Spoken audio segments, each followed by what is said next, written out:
우리 저 믿는다고 하는 사람들이 신앙에 대해서 말을 하는 것을 들어보면 어떤 사고와 시각으로 성경을 보는가를 알 수가 있습니다.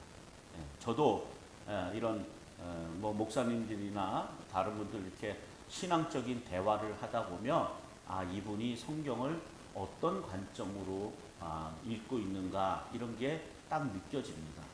그런데 대부분의 기독교인이 말하는 신앙세계는 신앙생활을 잘하면 하나님이 복 주시고 기쁨과 평강을 누릴 수 있다는 겁니다.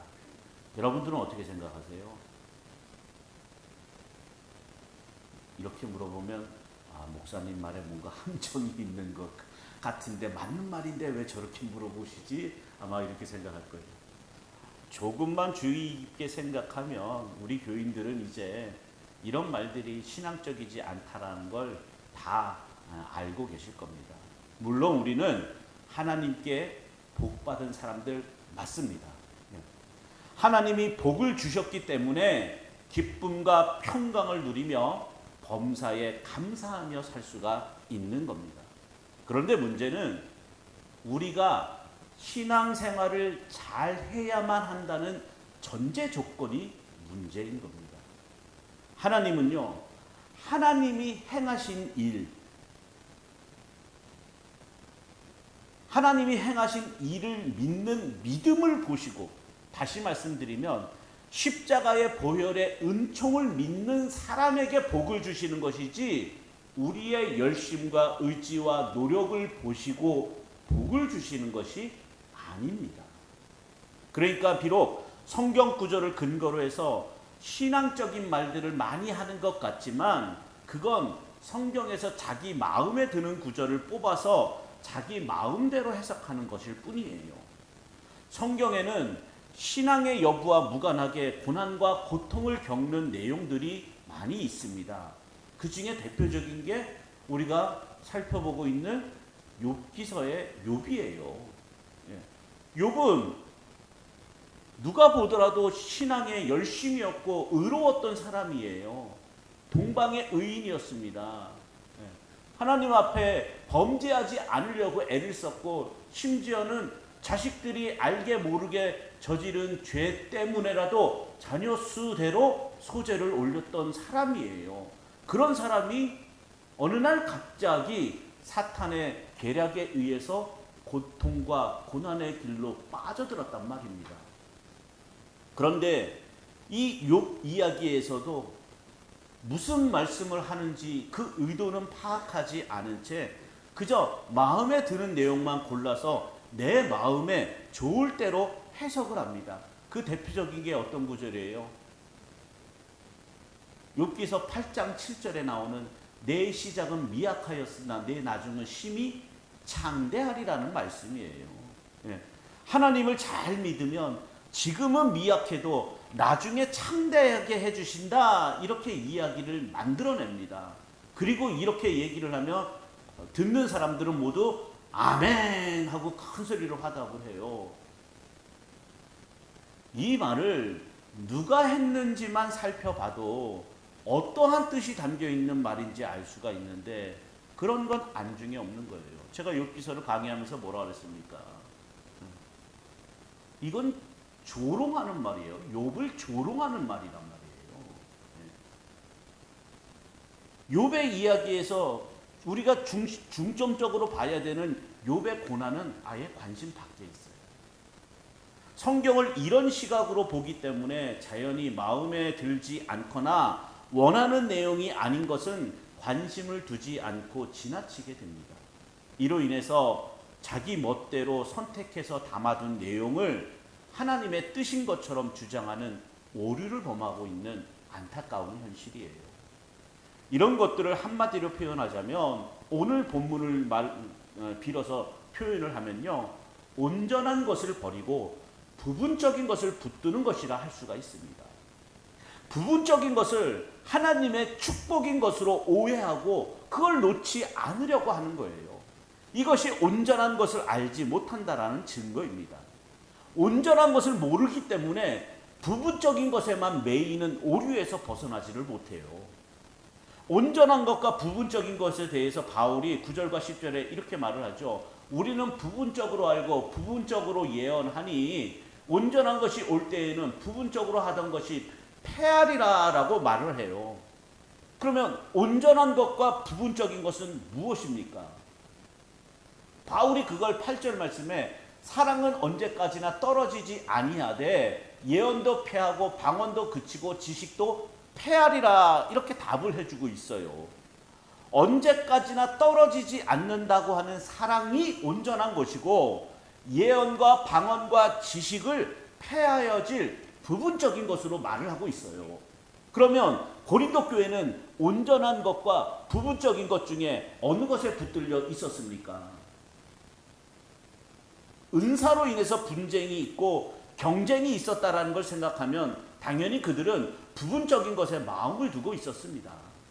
온전한 것보다는 패하여질 부분적인 것에 자신의 가치를 둔 거예요. 그래서 교회가 온전한 것이 아닌 부분적인 것을 인정하는 분위기로만 유지되는 거예요. 그러니까 서로 경쟁을 하고 서로 시기를 하는 겁니다. 여러분도 한번 생각해 보세요. 사랑과 예언과 방언과 지식 중에 우리 마음을 끄는 것은 무엇일까요? 여러분은 어떤 거에 더 마음이 끌립니까? 저는 한때 지식에 끌렸어요. 그래서 제가 목사가 된 만큼 누구보다도 성경에 대한 지식이 해박해서 어디를 가든 나는 성경 박사다. 이런 자랑이 되어지게끔 하고 싶었어요. 그래서 정말 고3 수험생들이 대학 입시를 위해서 공부하는 것처럼 도서관 가서 날마다 성경을 파헤치면서 공부를 했어요. 평소에 우리 마음이 끌리는 건 나에게 유익이 되고 가치를 얻을 수 있는 것들입니다.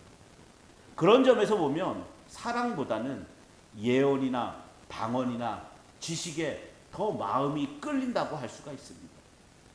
사랑을 속에 담아두고 사는 것보다는 예언을 하고 방언을 하며 지식을 보여주는 것이 내 신앙의 능력을 보여주고 내가 하나님과의 관계가 바르다라는 걸 과시할 수 있는 아주 효과적인 수단과 도구가 된다고 생각하기 때문입니다. 부분적인 것에 마음이 끌리는 이유는 모든 문제를 자기 중심으로 생각하기 때문이에요. 나에게 유익이 되고 나를 잘되게 해주는 모든 것은 다 선한 것이고 하나님이 주신 복이라고 생각하기 때문에 부분적인 것에 매이게 됩니다. 부분적인 것이 자신을 과시하고 자랑할 수 있는 것으로 착각하는 거예요. 사람은요, 세상 전부에 관심 두지 않을 뿐더러 알고 싶어 하지도 않습니다. 저도 그래요. 예전에는 좀 관심을 갖고 막 했는데 요즘에는 코로나로 인해서 너무나도 어려운 이 사회가 되고 이 형편이 되다 보니까 정치의 정자만 나와도 뉴스에서 뭐 지금 거론되는 뭐 대선이니 뭐 어쩌니 이런 소리만 나와도 다 그냥 귀를 닫아버려요. 지금 우리가 이렇게 사는 것이 힘들고 어렵고 이렇게 힘들게 서민들은 살아가는데 뭐 50억이니 뭐 몇천억이니 뭐 일단 소리나 해야 되고 서로 뭐 못 잡아먹어서 안달부터 그런 걸 보니까 저런 사람들한테 우리의 미래를 맡기고 우리의 그 나라를 맡기는 것이 너무나도 어리석다라는 생각이 들더라고요. 이 말인즉슨 사람은 누구나 지금 눈앞에 필요한 것에만 관심을 두게 되어 있다는 거예요. 성경도 이러한 습성으로 대하기 때문에 성경 전부를 알고자 하는 것이 아니라 자신에게 도움이 된다고 생각되는 것만 골라서 받아들이는 거예요. 이처럼 성경 전부를 보려 하지 않고 부분적인 것으로 구축한 신앙세계가 바로 인간이 중심이 되고 인간을 위한 종교가 되는 거예요. 그래서 하나님도 인간을 위한 하나님이 되는 거죠. 그래서 가장 이 인간의 종교성에 가장 잘 들어맞는 성경 구절이 뭐예요? 요한복음 3장 16절이에요. 세상 사람들도 다 아는 거지. 하나님이 세상을 이처럼 사랑하사. 여러분, 예언도 패하고 방언도 그치고 지식도 패한다라는 건 사랑이 아닌 다른 모든 것은 아무런 의미가 없다는 거예요. 내가 예언을 한다는 것도 의미 없는 것이고 내가 방언을 한다는 것도 의미 없습니다. 왜냐하면 예언이나 방언이 구원의 능력이나 조건이 되는 것이 아니기 때문이에요. 그래서 부분적인 것이 마치 전부인 것처럼 받아들이고 자랑하는 것은 온전한 것이 없는 인간이 어떤 존재인가를 알지 못하는 어리석음의 결과예요. 사람은 모두 죽는다는 걸 모르는 사람 없습니다. 하지만 죽기 전까지는 자신이 살아있다고 생각을 합니다. 이건 믿는다는 사람들도 마찬가지예요. 숨을 쉬면서 날마다 먹고 마시고 일하며 열심히 살아가는 자기 자신을 죽어있는 존재로 인정한다는 것이 어찌 생각하면 억지라고 할 수도 있습니다. 실감이 안 되기 때문이에요. 그런데요, 인간이 죽는 이유는 죄 때문입니다. 이걸 바울이 로마서 5장 12절에 그러므로 한 사람으로 말미암아 죄가 세상에 들어오고 죄로 말미암아 사망이 들어왔나니 이와 같이 모든 사람이 죄를 지었으므로 사망이 모든 사람에게 이르렀느니라, 이렇게 선언을 했단 말이에요. 죄로 인해서 사망이 모든 사람에게 이르렀다면 우리는 죄 가운데 있다는 것은 곧 사망의 상태로 존재한다는 뜻이 됩니다. 웃고 있어도 죽음의 존재로 웃는 것이고요. 세상에서 잘되고 성공했다 해도 결국 죽음의 존재로서의 성공이기 때문에 성공이라 할 수가 없게 되는 거예요. 따라서 죽음의 문제 앞에 서게 되면 우리가 버리지 못하고 그렇게 붙들고 살아온 내가 원하는 나의 인생, 내가 꿈꾸고 그리워하던 나의 행복, 이런 한낱 지푸라기와 같은 그런 허망한 것들을 붙들고 살아왔다라는 걸 자각할 수 있는 기회가 되는 겁니다. 세상은 모든 것을 자기를 중심으로 시작하고 판단하고 계산을 합니다. 나에게 유익이 되면 선하고 좋은 것이고, 정치도 나에게 맞고 내 생각과 맞으면 옳고 바른 것이라고 생각을 해요. 그렇지 않으면 다 대적이에요. 모든 것의 가치도 자기를 중심으로 판단합니다. 자신이 있는 그 자리에서 높은 위치로 올라가도록 도움을 줄 만한 것들만 쫓아가고 그것들만 추구하고 있어요. 이 모든 것이 인간이 어떤 존재이고 그 마지막이 어디인지를 알지 못하는 어리석음의 모습입니다. 이러한 세상에서 온전한 것과 부분적인 것을 구분하는 지혜가 있게 되어서 지금까지 가치 있는 것인 줄로 여겨왔던 부분적인 것을 내려놓게 된다면 그것이 곧 온전한 것으로 인한 새 생명의 흔적인 거예요. 내가 그동안 붙들고 살아왔던 이건 목숨같이 이렇게 여겨왔던 그런 것들이 다 사라질 것에 불과했구나. 없어질 것에 불과했구나. 여러분들도 그거 하나만큼 있잖아요. 어떤 분들은 자식일 수 있겠죠. 내가 눈 감는 그날까지 자식 잘 되는 걸 하나 봐야 되는데 그런 것들이 다 폐하해질 거예요. 어떤 분들은 좋은 증상이죠. 신앙을 붙들고 살려고 해요. 그렇죠. 이거는 절대 잘못된 게 아니잖아요. 뭐 자식을 위해서 사는 것도 잘못된 인생은 아니지만요. 그런데 지금 바울은요, 사랑이 없는 그런 모든 행위, 모든 것들은 다 부분적이라는 걸 강조하고 있는 거예요. 없어질 거예요. 사라질 거예요. 그러면 우리가 앞으로 무엇을 붙들고 살아야 되는가? 이것조차 깨닫게 되는 것이 온전한 것이 그 마음에 이미 임했다라는 증거입니다. 우리가요, 예배를 드리고 기도를 하고 봉사와 헌신을 하며 구제에 힘쓰는 모든 일들이 소중하고 모두 중요한 일이에요.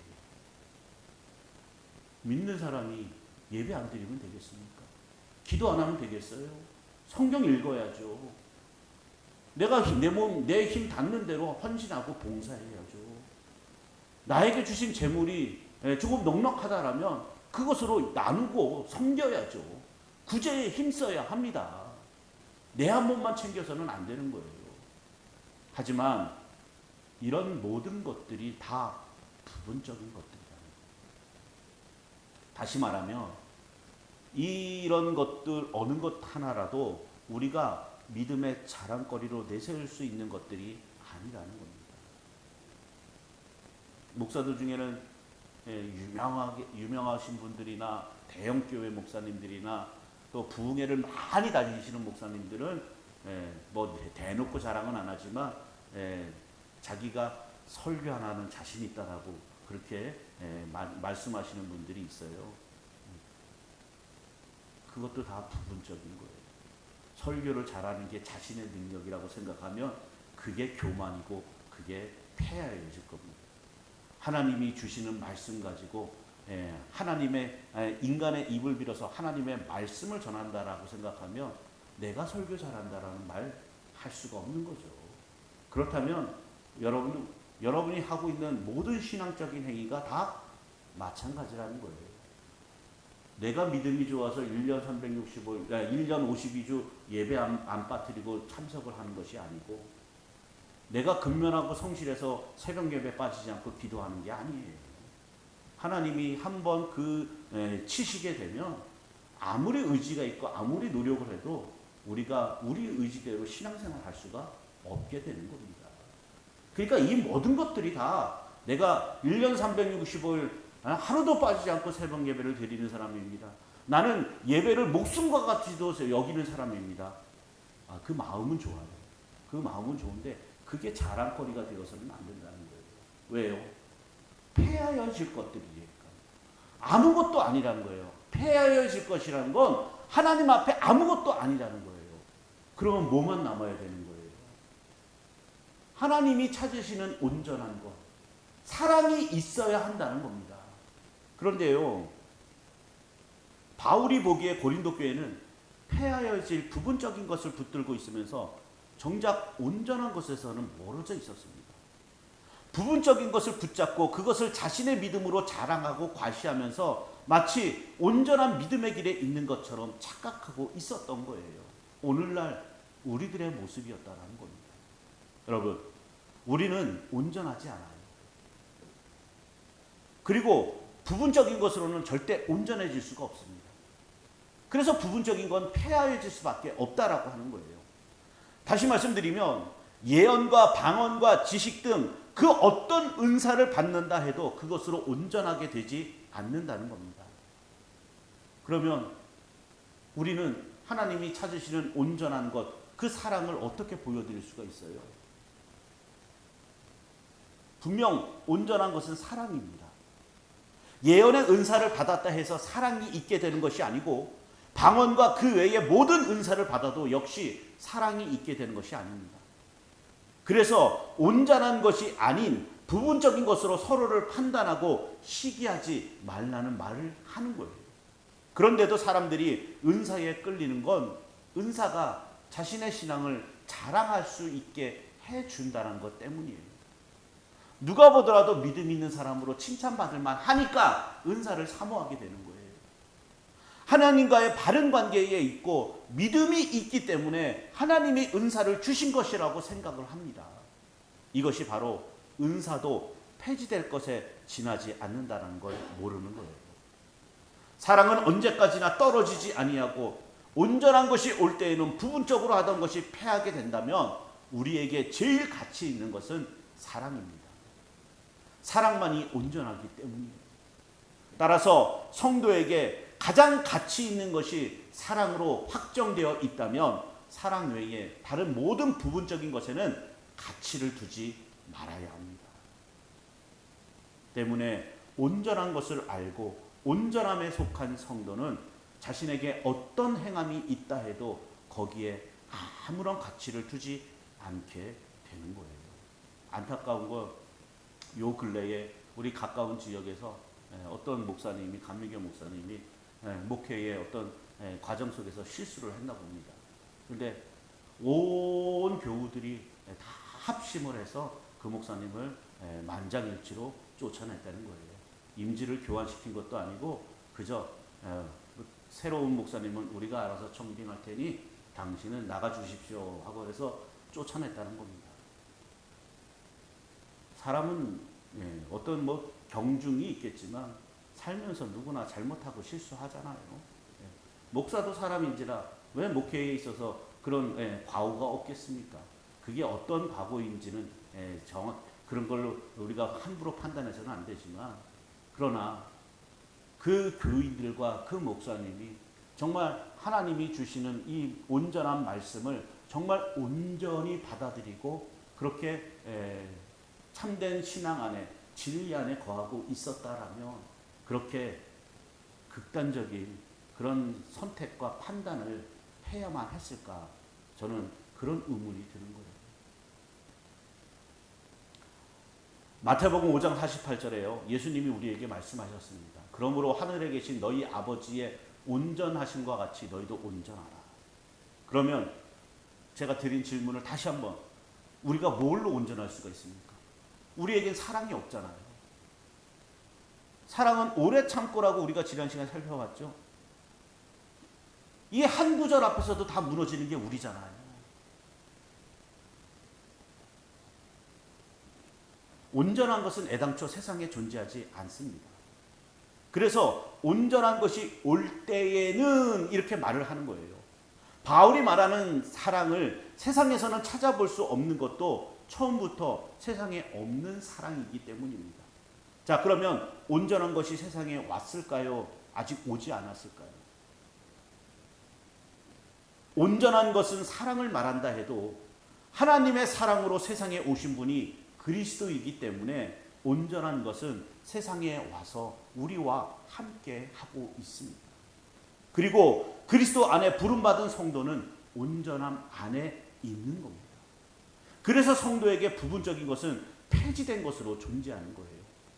히브리서 10장 10절에 보면요, 이 뜻을 따라 예수 그리스도의 몸을 단번에 들이심으로 말미암아 우리가 거룩함을 얻었노라라고 말씀을 하고요, 14절 말씀에는 그가 거룩하게 된 자들을 한 번의 제사로 영원히 온전하게 하셨느니라 라고 말씀을 해요. 성도는, 믿는 사람은 그리스도의 피로 말미암아 영원히 온전함을 입었습니다. 그러면 이미 영원한 온전함을 입은 성도에게 왜 은사를 주시는 걸까요? 은사도 폐하여질 부분적인 것인데 그걸 왜 주시는 겁니까?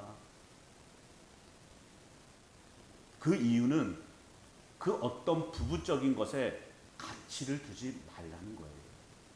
나에게 신앙생활하면서, 믿음 생활하면서, 또 일상생활을 하면서 어떠한 자랑거리와 어떠한 것이 과시되고 드러날 수 있음에도 불구하고 그런 것들이 다 부분적인 것이니까, 네가 온전함을 입은 성도라면, 사랑이신 그리스도를 마음에 두고 그분을 믿고 사는 성도라면 그 온전한 것만 보여주라는 거예요. 그래서 이러한 성도됨을 흔들고 회방하기 위해서 사탄은 부분적인 것이 나를 가치 있는 존재가 되게 한다는 유혹으로 끌어가는 거예요. 믿음이 있고 하나님을 기쁘시게 하는 신앙인으로 보여주기 위해서는 부분적인 것에 힘을 써야 한다라고 속삭이는 겁니다. 그래서 사랑이 없는 헌신과 봉사에 매달리면서 억지로 교회 일이라는 것에 매여 살게 되는 거예요. 내가 이거라도 하지 않으면 남들이 뭐라고 생각할까? 내가 이렇게라도 해야지 남들한테 인정받을 수 있지 않을까? 이런 생각들이 다 부분적인 거예요. 물론 사탄은 그걸 부분적인 것으로 알게 하는 것이 아니라 전부인 것처럼 오해하게 합니다. 내가 신앙생활하면서 이것만큼은 내가 붙들고 있다는 거, 그게 전부인 것처럼 생각하게 하는 거예요, 사탄은. 우리를 돌아보면요, 자랑하고 시기하고 다투었던 것들이 모두 다 부분적이었다는 걸 알 수가 있어요. 그렇죠? 뭐 때문에 우리가 그동안 그렇게 지내왔어요.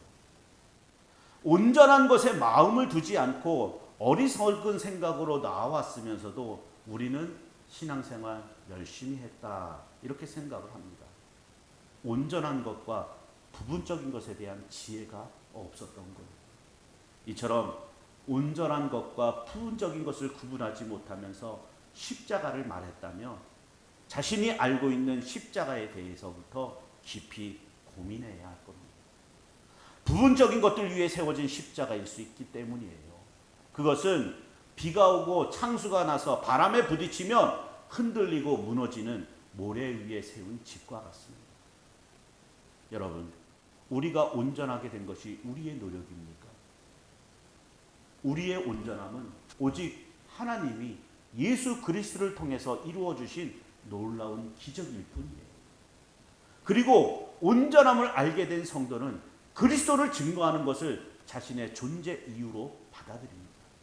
나에게서는 내가 자랑되어지고 드러나고 높임받아야 할 그 어떤 것도 없다라는 것을 알게 되고 그러한 부분적인 것들을 다 내려놓고 오직 온전하신 예수 그리스도만 보여줄 수 있는 사람, 그것이 바로 사랑을 알게 된 온전함을 입은 성도라는 겁니다. 그리고 이것이 바로 예수님의 사랑에 이끌려 살아간다는 증거예요. 예수님의 사랑에 이끌려가는 성도라면 부분적인 것에 마음 두지 않습니다. 그래서 제가 힘든 목회를 하는 거예요. 지금은 우리 신천교회 성도들이 너무나도 그 사랑이 많으시고 이런 것들을 다 이해하시니까 제가 어떠한 것들에 대해서도 다 목사님이 목회가 그렇게 하시는구나, 목사님 말씀을 이렇게 받아들이시는구나, 다 이렇게 다 좋게 생각하시니까. 근데 그렇지가 않은 경우가 많아요. 저는 부분적인 것에 대해서 억지로 해야 된다. 교인들한테 보이는 목사로서의 체면 때문에 이런 거를 가장 싫어해요. 왜냐하면 목사가 말씀대로 사는 걸 먼저 보여줘야 되잖아요. 그런데 목사가 목사의 체면이나 그런 어떤 허례의식 때문에 억지로 된 모습과 억지로 된 사랑과 억지로 된 그런 것들을 보인다면 그게 과연 사랑일 수 있느냐라는 거예요. 그런데도 여러분 모두가 그런 목사의 그 신앙과 성경관에 대해서 이해를 해주시고 아멘을 화답해 주셔서 우리가 정말 본질적인 것이 무엇인지 그것만 알고 그거 깨닫고 그거 함께 그렇게 교제하며 나아갈 수 있게끔 협조해 주시고 기도해 주셔서 너무나도 감사하고 있어요. 여러분, 부분적인 것으로 우리가 그냥 이 짧은 인생 소비하지 마세요. 그것으로 서로 시기하고 헐뜯고 질투해봐야 남는 건 아무것도 없어요. 하나님은 그 모든 것들을 다 폐하실 것으로 아무것도 아닌 것으로 여기신다니까요. 우리에게는 온전히 하나님이 주신 예수 그리스도를 사랑하는 그 마음, 그거 하나 이 마음에 갖고 있으면 되는 거예요. 하나님은 그걸 보신다는 겁니다. 여러분이 모두가 예수님의 사랑과 예수님의 용서를 받은 사람이라는 것, 이거 하나에 감사하며 사시는 우리 신천의 모든 성도들이 되시길 바랍니다. 그 하나님이 마지막 때 찾으시는 상한 심령은 바로 이 온전한 사랑이 있는지 그걸 보신다는 겁니다. 이 은혜가 있으시기를 주님의 이름으로 축원을 드립니다.